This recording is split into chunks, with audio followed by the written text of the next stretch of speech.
Yazi uthi omunye umfo kumina Pyramid luthini olwakhuvo ngendaba yemashini mashi nalento yokuthi abantu bokufika bahamba. Ngithi mina wena ucabanga uthakazi. Ngithi mina ngwala eSouth Africa. Ngizalelwe khona ngakhulela khona. Futhi ke nangenhlanhla ke ngithe ukukhula la ngeminyaka. Iminyaka ama-80s asengiqala ukubona bona. Konke okwenzakele sengikho bengubhuku. Abantu bokufika bafikile eSouth Africa. Sabamukela. Sangalwisa muntu. Noma ngabe sabaqamba ukuthi bangamakwerekwere, kodwa hayi ngoba kwakuyinhlamba, kwakuthi sasingezwe ukuthi bakhuluma bathini. Sase sithi bayakwereza uma bekhuluma. NjengomZulu uyazi, maye yaqala into nje igama siyayimukela siphile ngayo. Wagcina kuthiwa ke amakwerekwere ngoba bakhuluma ilanguage esingayazi. Sihlalile nabo labantu singama South Africans. Bezenza izinto esingahambisani nazo kodwa singaphakamiseli ikhanda.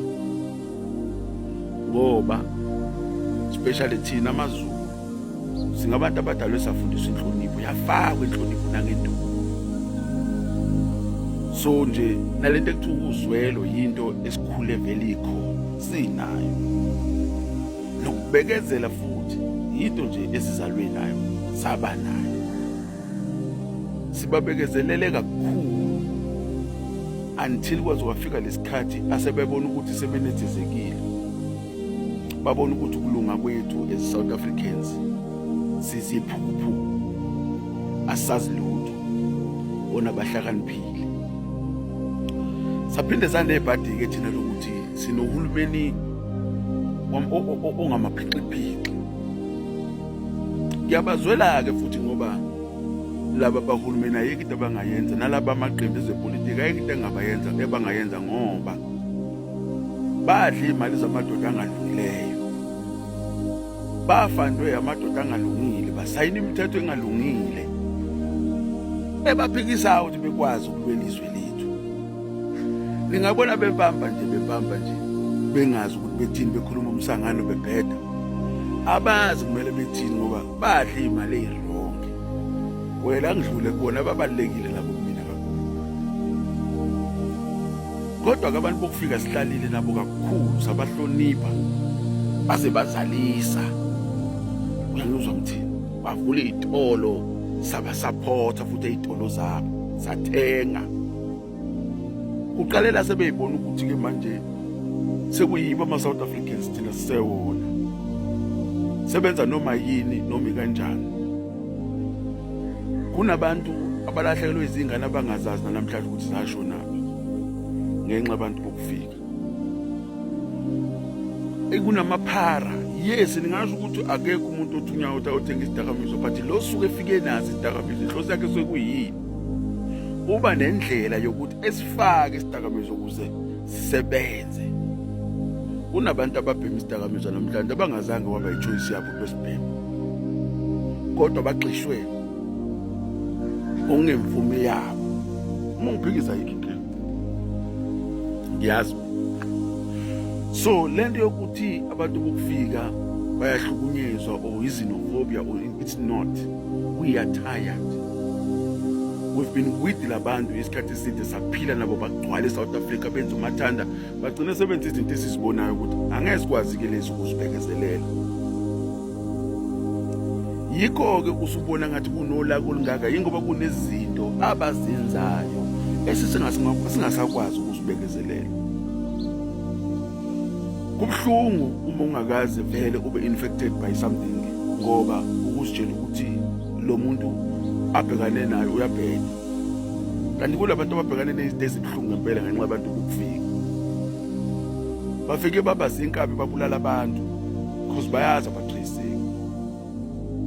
badayisa idakamizwa engathi badayisa ama-fruits, bahlala emgaqweni bengasabi ngisho nokusaba, ngoba even vele ungeke ukuthi uthemba amaphoyisa. Nawo amaphoyisa axhashaziwa azagcina ngempela nawe emukela imali ey'wrong ngenxa ukuthi azama ukuphila. Ngeke uze umbophe umuntu odayisa idakamizwa. Ngisho ngawumripota, amaphoyisa azohamba esho ukuthi ubani oripotile ukuthi udayisa idakamizwa, ubulawe wena. Ngani? Ngabo labantu bokufika. So now it came to a point where abantu besifila ukuthi sekungaphezu kwamandla.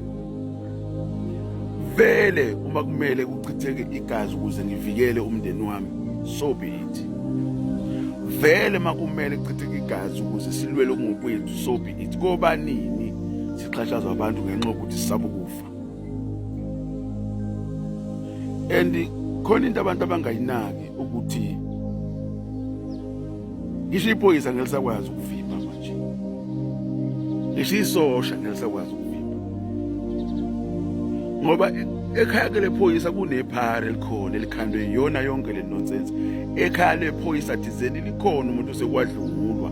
Ekhaya lephoyisa thizeni ikhona ingane ethathiwe yawudayisiswa idakamizwa. Sidinwe sonke. Yes, bangawafaka ama-uniform because umsebenzi kumele ingane zidle ekhaya, kodwa hayi abadiniwe. Sizokhala. Ukube kuya ngami, ngabe baqoqa umthwalo kusase-eli behambe. Ngoba lokho abasakubonile akukho. Lokho abasakubonile akukho. Ilokhu kuthiwa amazwibela ento esazokwenzeka. Hayi ngoba izosuka ngempela. And sikhathele. And siyayisupporta iMarch and March. And siyakusupporta ukuthi abahambe. Bazothi masebehambile bese siyahlehla futhi. Siqondisa ugovernment yethu. Ngoba labantu baseParliament banako ukuthi mhlawumbe bayasatshwa. Kanti hayi anisatshwa, niyahlonishwa. Kodwa indlela eniphethe ngayo sekufika ekugcineni. Sizozikhethela ukuthi sifuna ukuphathwa kanjani. Ngoba lihlulekile. Nasidayisa. Kunje yini? Kunje usopolitiki. Kunje ipolitiki. Ngeke sakunanaza lokho. Nidle imali zamadoda wrong. Nadayisa umhlaba, nadayisa abantu abamnyama naqeda. Benikhohliwe ukuthi abantu abamnyama abantu abanjani. Noma nibathethe kancane. Manje sekwenzeka into beningaqabanga ukuthi ingenzeka. Ayayikhali. Futhi izokhala. Noma ningasibulala futhi ngeke nisibulale sonke. Nobulela thina kuqhamuka abanye abazokhuluma futhi emva kwethu. Ngoba impi esilwayo impi yegazi. Impi esilwayo impi esaziyo ukuthi imphefumulo yethu is on the line. We will fight until the end for izwe lethu ne-future yabantwana bethu. Emakini madoda, isikhathi sishayile.